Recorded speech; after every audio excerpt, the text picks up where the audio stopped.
एकाम से security guard को देखकर ये लुटेरे डर के मारे भाग क्यों गए? आखिर ये सिक्योरिटी गार्ड असल में कौन है? इसे देखकर वो लोग क्यों भागे? क्या ये माफिया का आदमी है या फिर कोई और? आइए जानते हैं इस सिक्योरिटी गार्ड की कहानी। कुछ हफ्ते पहले पैट्रिक हिल नाम का ये आदमी इसी कंपनी में इंटरव्यू देने आया था। ये कंपनी लोगों को सिक्योरिटी प्रोवाइड करती थी और पहले भी कई बड़े काम कर चुकी थी। टेरी ने पैट्रिक को समझाते हुए कहा कि ये काम जितना आसान दिखता है असल में उससे कहीं ज्यादा खतरनाक है। उसने बताया कि 5 महीने पहले उनकी एक कैश वैन डिलीवरी के लिए जा रही थी, तभी रास्ते में लुटेरों ने उसे रोक लिया। उन्होंने रोड पर रिपेयर का नाटक किया और कंस्ट्रक्शन वर्कर्स का भेष बनाकर वैन के सामने खड़े हो गए। इस तरह उन्होंने वैन को चारों तरफ से घेर लिया। फिर लुटेरों ने वैन का दरवाजा काटकर अंदर ग्रेनेड फेंक दिया, जिसकी वजह से ड्राइवर और सिक्योरिटी गार्ड दोनों बुरी तरह घायल हो गए और वहीं मर गए। सारा पैसा गाड़ी में भरते ही वो चोर वहां से गायब हो गए। ये सब बताने के बाद टेरी ने पैट्रिक से पूछा कि क्या वो अब भी ये नौकरी करना चाहता है। पैट्रिक ने बिना किसी हिचकिचाहट के हाँ कर दी। तभी वहां बुलेट आया और उसने पैट्रिक से कहा कि यहाँ उसका नाम सिर्फ एच होगा और किसी को भी अपना असली नाम बताने की जरूरत नहीं है। इसके बाद एच की 60 घंटे की हार्ड ट्रेनिंग शुरू हुई।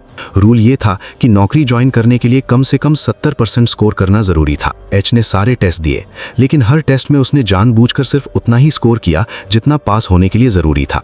शूटिंग टेस्ट में उसकी गोलियां बिल्कुल बाहर वाली रिंग पर लगी, जैसे वो जानबूझकर गलत निशाना लगा रहा हो ताकि सिर्फ पासिंग मार्क्स मिले। ड्राइविंग टेस्ट में भी उसने रिवर्स करते वक्त जानबूझकर कुछ बॉक्सेस से गाड़ी टकरा दी। आखिर में उसने 70% स्कोर कर लिया और उसे नौकरी मिल गई। इसके बाद बुलेट ने एच को अपनी टीम से मिलवाया, जिसका नाम फॉर्मूला 1 था। ये लोग अजीब कोड नेम्स इसलिए यूज करते थे ताकि कोई भी एक दूसरे की असली पहचान ना जान सके और कोई दुश्मन उनकी कमजोरी का फायदा ना उठा सके। इसके बाद एच को उसके हथियार दिए गए और उसका काम ऑफिशियली शुरू हो गया। एक दिन डेव और उसका साथी जॉन एक बहुत बड़े कैश पैकेज को ले जाने की तैयारी कर रहे थे। बुलेट भी उनके साथ जाने वाला था, लेकिन लास्ट मोमेंट पर उसने जॉन की जगह एच को अपने साथ ले लिया। डेव ने एच को डराने की कोशिश की और कहा कि ये नौकरी बहुत ज्यादा खतरनाक है। इस पर एच ने शांत रहकर जवाब दिया कि चाहे जितनी भी खतरनाक हो वो सब संभाल लेगा। अब तीनों ट्रक में बैठकर पैसे डिलीवर करने निकल पड़े। रास्ते में बात करते हुए डेव ने बताया कि 5 महीने पहले जिस ट्रक में डकैती हुई थी उस दिन उसकी ड्यूटी थी, लेकिन किस्मत से उसने उस दिन छुट्टी ले ली थी, जिसकी वजह से उसकी जान बच गई, वरना आज वो जिंदा ना होता। ये सुनते ही एच ने तुरंत पूछा कि उसने छुट्टी क्यों ली थी। उसने बताया कि उस रात उसने ज्यादा शराब पी ली थी, इसी वजह से वो ऑफिस नहीं आ सका। बातें करते हुए वो एक बिल्डिंग में पहुंचे जहां से उन्हें $2 मिलियन का कैश उठाना था। बुलेट एच को परखने के लिए उसे अपने साथ ले गया ताकि देख सके कि ये नया आदमी सिर्फ बातें करता है या सच में काम भी कर सकता है। वो पैसे लेकर सेफली अपने डेपो वापस आ गए। वहां सिक्योरिटी इतनी टाइट थी कि हर एम्प्लॉय को सख्त चेकिंग से गुजरना पड़ता था। डेपो के अंदर आने के बाद सब लोग आराम करने के लिए एक रूम में चले गए। वहां जाने से पहले एच ने बड़े गौर से सब एम्प्लॉयज के आईडी कार्ड्स देखे, जैसे वो किसी खास चेहरे को ढूंढ रहा हो। रूम के अंदर सबके बीच यही बात चल रही थी कि एच बहुत कम बोलता है और काफी मिस्टीरियस लगता है। तभी कंपनी का एक मेंबर एच के पास आया और उसकी पुरानी जिंदगी के बारे में पूछने लगा। उसने पूछा कि वो पहले कहाँ काम करता था। एच ने जवाब दिया कि वो यूरोप की एक बड़ी कंपनी में काम करता था। उसने बात वहीं खत्म करते हुए उस आदमी को वहां से जाने को कह दिया। एच का ये बिहेवियर उस आदमी को बिल्कुल पसंद नहीं आया और इस इंसिडेंट के बाद पूरी टीम का शक एच पर और भी ज्यादा बढ़ गया। अगले दिन एच, डेव और बुलेट एक छोटी अमाउंट डिलीवर करने निकले, लेकिन डेस्टिनेशन पर पहुंचते ही लुटेरों ने अचानक हमला कर दिया।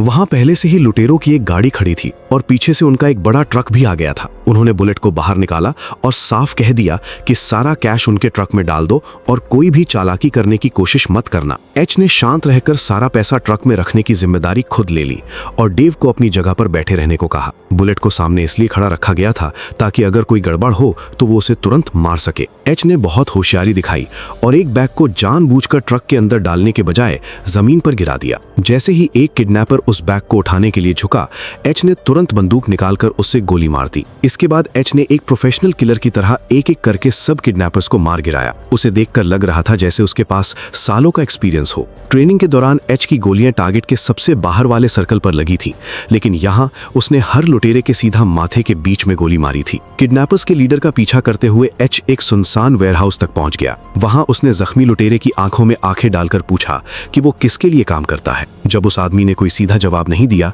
तो एच ने बिना वक्त बर्बाद किए उसे भी गोली मार दी। पीछे से बुलेट और डेव ये सब देखकर हैरान रह गए कि अकेले एच ने पूरी गैंग का सफाया कर दिया। इस इंसिडेंट के बाद पुलिस और सीक्रेट एजेंसीज एच से सख्त पूछताछ करने लगी। उन्हें शक था कि एच कोई नॉर्मल सिक्योरिटी गार्ड नहीं बल्कि किसी देश का सीक्रेट एजेंट है जिसने इतनी आसानी से पूरी गैंग को खत्म कर दिया। लेकिन एच ने बड़ी चालाकी से जवाब दिया कि ऐसा कुछ नहीं है।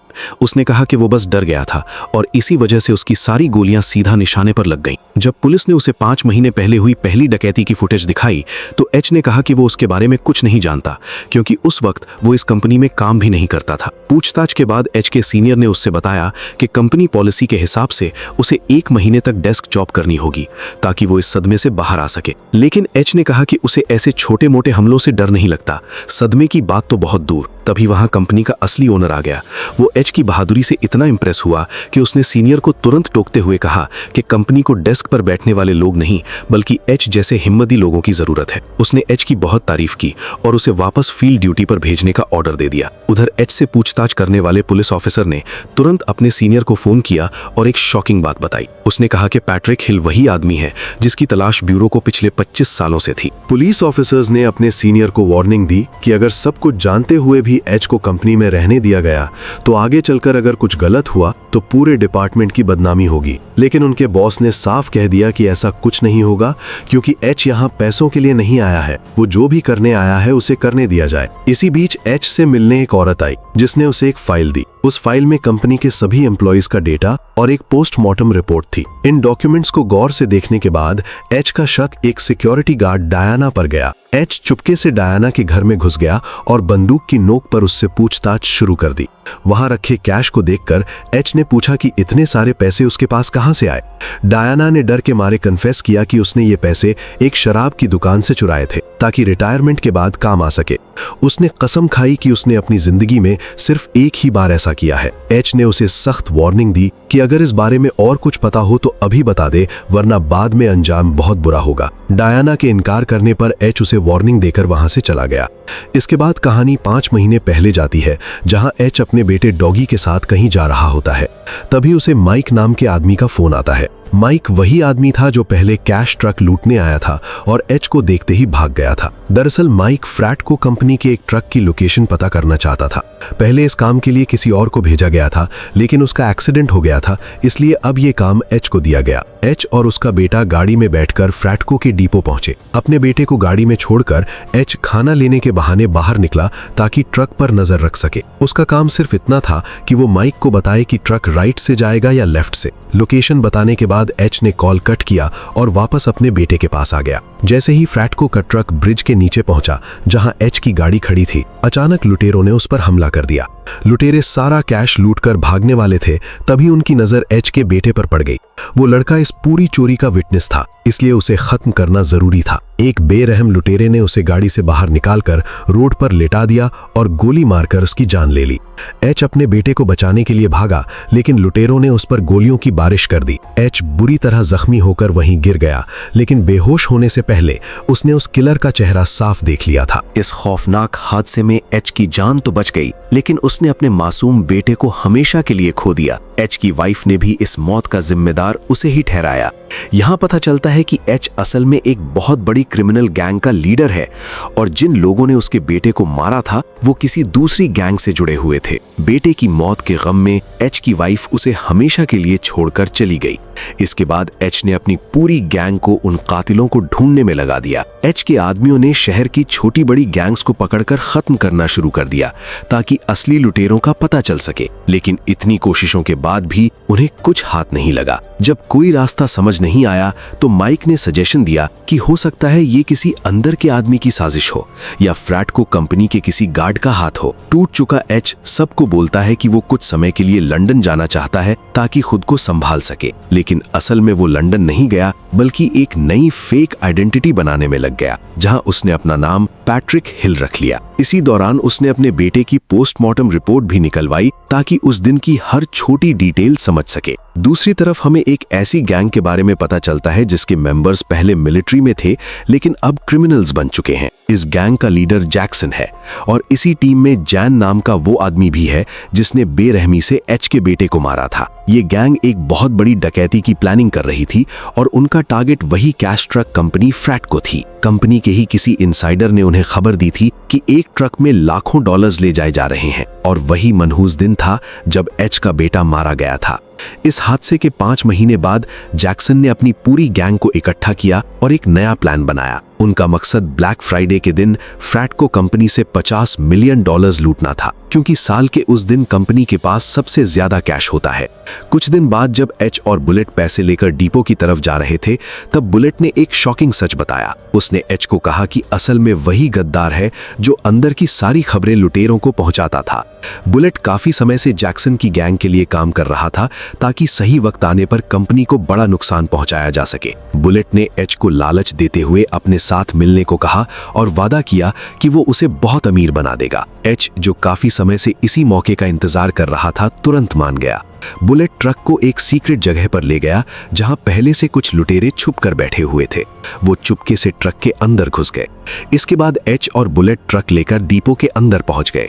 ट्रक रुकते ही अंदर छुपे लुटेरे तुरंत बाहर निकले और वहां मौजूद सभी सिक्योरिटी गार्ड्स और ऑफिसर्स को हॉस्टेज बना लिया। लेकिन इसी अफरा तफरी के बीच एक हिम्मती गार्ड ने इमरजेंसी अलार्म बजा दिया, जिससे पुलिस को डिपो में हो रही डकैती की खबर मिल गई। अलार्म बजते ही बाकी गार्ड्स ने भी हिम्मत दिखाई और लुटेरों पर हमला बोल दिया। लेकिन जैक्सन की गैंग मिलिट्री ट्रेन थी और उन्होंने बुलेट प्रूफ जैकेट्स पहनी हुई थी, जिसकी वजह से वो गार्ड्स पर भारी पड़ गए। एच को पहले ही हॉस्टेज बनाकर एक साइड में डाल दिया गया था, लेकिन सही मौका देखते ही उसने अपनी जंजीरें तोड़ दी और लुटेरों पर टूट पड़ा। उसने एक लुटेरे को मारकर उसका बुलेट प्रूफ आर्मर पहन लिया और उन्हीं के डिस्गाइज में गैंग का हिस्सा बनकर बाहर निकल आया। इसी बीच बुलेट ने अपना असली चेहरा दिखा दिया और बिना किसी रहम के डेव और डायना को गोली मारकर मार दिया। अब जैक्सन की पूरी गैंग में सिर्फ जैक्सन, बुलेट और जैन ही जिंदा बचे थे। लेकिन क्रॉस फायर के दौरान जैक्सन को भी गोली लग चुकी थी और वो बुरी तरह जख्मी हो गया था। ये तीनों किसी तरह पैसे से भरा ट्रक लेकर डिपो से बाहर निकले और पुलिस की नाकाबंदी तोड़ते हुए एक पुराने गराज तक पहुंच गए। उस गराज के नीचे सीक्रेट अंडरग्राउंड टनल्स बनी हुई थी, जहां से भागना आसान था। जैक्सन की हालत बहुत खराब थी और उसे शक होने लगा था कि जैन उन दोनों को मारकर सारा पैसा अकेला ले जाना चाहता है। जैसे ही जैक्सन ने जैन पर बंदूक तानने की कोशिश की, जैन ने तुरंत उसकी गन छीन ली और बेरहमी से उसका गला काट दिया। अब जैन और बुलेट सारा पैसा लेकर जैसे ही ये लोग पैसे लेकर टनल से निकलने वाले थे, बुलेट के मन में भी लालच आ गया। इससे पहले कि वो जान को मारने के लिए गन निकालता, जान ने उसे ही मार दिया और खुद वहां से निकल गया। जैसे ही वो नहाकर बाथरूम से बाहर आया, उसने पैसे से भरे बैग्स के बीच रखे एक फोन की रिंगटोन सुनी। जैन ने जैसे ही फोन उठाया, उसके होश उड़ गए, क्योंकि सामने एच खड़ा था। दरअसल ये एच की सोची समझी चाल थी, ताकि वो जैन की लोकेशन पता कर सके। एच ने उससे कहा कि ब्रिज के नीचे जिस बच्चे को उसने मारा था, वो उसका बेटा था। फिर एच ने अपने बेटे की पोस्टमार्टम रिपोर्ट दिखाई, जिसमें लिखा था कि गोलियों की वजह से इंटरनल ऑर्गन्स फट गए थे और इसी वजह से उसकी मौत हुई थी। एच ने अपनी गन निकाली और जैन के शरीर पर बिल्कुल उन्हीं जगहों पर गोलियां मारी जहां उसके बेटे को लगी थी। जैन तड़प तड़प कर मर गया और एच ने अपना बदला पूरा कर लिया। इसके बाद एच फ्लैट से बाहर निकला, जहां उसका चीफ पहले से उसका इंतजार कर रहा था। एच ने सारा लूटा हुआ पैसा उसके हवाले किया और अपनी गाड़ी में बैठकर चुपचाप वहां से चला गया। तो दोस्तों, वीडियो कैसी लगी कमेंट में जरूर बताना और चैनल को सब्सक्राइब करना मत भूलना। मिलते हैं अगली वीडियो में, तब तक के लिए गुड बाय।